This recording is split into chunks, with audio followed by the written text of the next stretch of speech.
With the success of Season 1 of The Terminal List on Amazon Prime, star Chris Pratt believed that Ben Edwards, played by Taylor Kitsch, deserved a prequel origin story. Ben Edwards is utterly unpredictable, and that's what makes him so great. He's driven by loyalty, brotherhood, patriotism, but there are also things that haunt him, says showrunner and executive producer David DiGilio. In the summer of 2022, Pratt called up Jack Carr, a former member of the United States Navy SEALs and author of The Terminal List, to hear his thoughts on a potential franchise prequel. The Ben Edwards character envisioned by the writer's room was a much more nuanced character than I had created in the novel, says Carr. And once Taylor Kitsch brought him to life on screen, the actor elevated the character beyond anyone's expectations, becoming a fan favorite instantly. Carr flew to Park City, Utah, alongside showrunner and executive producer David DiGilio, along with former Navy SEAL and actor-writer Jared Shaw, where they outlined a story arc for what would become the Dark Wolf spin-off. The main question the trio wanted to answer was, what would cause Ben Edwards to go down the path he took in Season 1 of The Terminal List? Once the team pitched the idea to Amazon, it was greenlit, with a writer's room forming immediately, although the 2023 Hollywood strikes put the show on pause for almost half a year. One of the goals of the show was not only to give fans a deeper backstory to who Ben Edwards is, but also to bridge the gap between the story of Season 1 and the upcoming Season 2. This is where the show differentiates itself from Terminal List. You're seeing this black ops in these cities, in these dance clubs, in the streets, in the tunnels. That's a lot of fun to play, says Kitsch. Entering the world of Black Ops offers the audience a chance to see a different side of the world of The Terminal List. The rules of engagement are blurry, and that's thanks to the authenticity of its cast, consultants, and producers. Shaw has been a consultant for Hollywood productions for over a decade now. He's brought his military expertise on several projects, ensuring that actors brought a level of authenticity to their roles, and that production treated the subject matters of war or spy films with care and realism.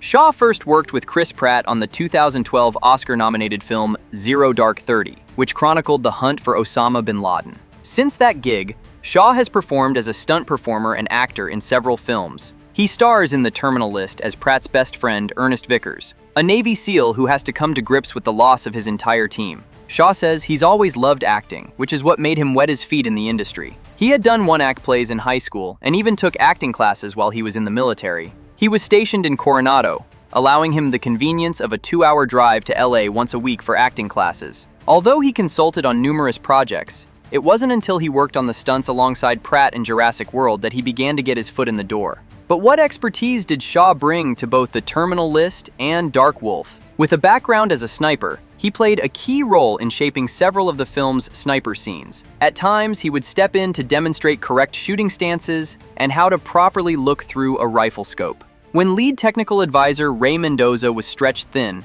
he often found himself assisting behind the scenes, offering technical input when he wasn't in front of the camera. The experience of juggling multiple responsibilities was a unique and rewarding challenge, especially in such a tightly knit team where everyone had to pitch in and support each other's roles. Although Navy SEALs often specialize in specific areas, not all are trained snipers. However, every SEAL receives at least a foundational education in various skills, such as handling explosives. On set, they brought that same collaborative mindset, stepping in wherever needed. The SEAL ethos of taking initiative and contributing wherever possible naturally translated into their work on the film.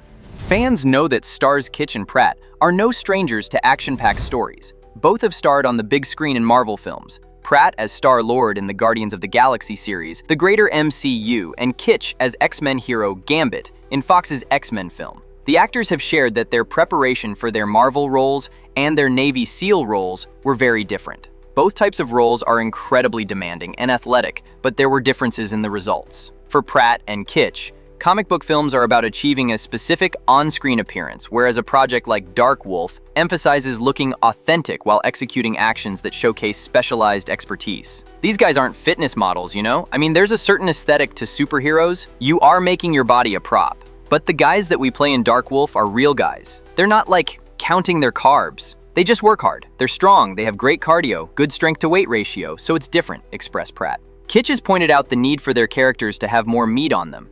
If you're at 5% body fat with a 120-pound pack in the mountains of Afghanistan doing a 20-mile hike into Engage, you're going to hurt, he adds. Their training for the show was more about skill than look. They prioritized embodying the demands their characters would be faced with in the field as opposed to fitting into a larger-than-life, often fantastical world. Stunt coordinators Tom Williams and Chris Romrell had a lot of fun designing some of the iconic stunts in the series. The duo works alongside their stunt team to plot out, design, and rehearse every stunt that is written in the script ahead of time. Because filming a TV series sometimes means dealing with a crammed schedule, the producers always ensured they gave the stunt team enough time to properly plan out every detail for everyone's safety, like the bridge sequence, for example. We had a huge parking lot that we marked out with tape and dividers and kind of recreated the bridge there, explains Williams. The cast and stunt team then were out there every day, fine-tuning the choreography of the stunt and making sure everyone knew their marks so when the explosives went off, everyone was safe. This level of care and attention is carried out for every stunt on the show.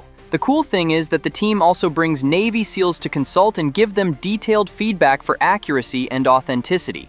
Filming for the Terminal List Dark Wolf took the franchise all across the globe. The Hungarian capital, Budapest, served as an important filming location for the series. Well known for its old buildings and hidden streets, the team used the city for some of the secret mission and spy-related scenes to add a deeper layer of mystery and intrigue. It's also been confirmed that the team used the modern Szent Gellert tér metro station in Budapest, which traveling fans may recognize. Another popular Hollywood filming location is Croatia, where franchises like Game of Thrones and Star Wars have filmed over the last decade. So it's no surprise that Amazon took the series to the beautiful Adriatic country. Much of the show was filmed here, especially in the coastal city of Zadar. They used both the cities and the natural locations to make the set look like a dirty battlefield in the Middle East. Zadar was used to recreate scenes in Mosul, Iraq, thanks to Vostarnica, a neighborhood close to the center of the city. With its narrow streets and real props to make it look like life on the streets of Iraq, the production design and set dressing team transformed it into a busy outdoor market scene. Production also utilized Biljane Donja, a small village near Zadar, for scenes that involved the rural edges of a conflict zone. They also utilized Pag Island, which is known for its rocky landscapes and ancient ruins, for scenes involving select military operations and tactical missions. Besides its beautiful architecture and unique looks that helped make the scenes look realistic and intense, Croatia served the team well, getting a 25% tax rebate offered by the Croatian Audiovisual Center through their Filming in Croatia program. Europe wasn't the only continent that the series filmed in. Production also filmed part of the series in Los Angeles and Santa Clarita. These areas are often used for indoor studio work and training ground scenes. Such sets as military bases, offices, and even city action were constructed here. Together, these locations gave the series a real-world, international feel that fits with the story of a CIA operative traveling across the globe. Thanks to the dedication of Taylor Kitsch and Chris Pratt and a team rounded out by actual ex-Navy SEALs like Jack Carr and Jared Shaw, there is a level of authenticity in the show unlike other military dramas. With the production design and set dressing team's attention to detail and using real-life locations to bring to life actual settings, it's no wonder that Amazon was so swift in greenlighting the spin-off to one of their most popular adapted series. Thanks for watching. Don't forget to like and subscribe to find out when the next Collider behind-the-scenes video drops.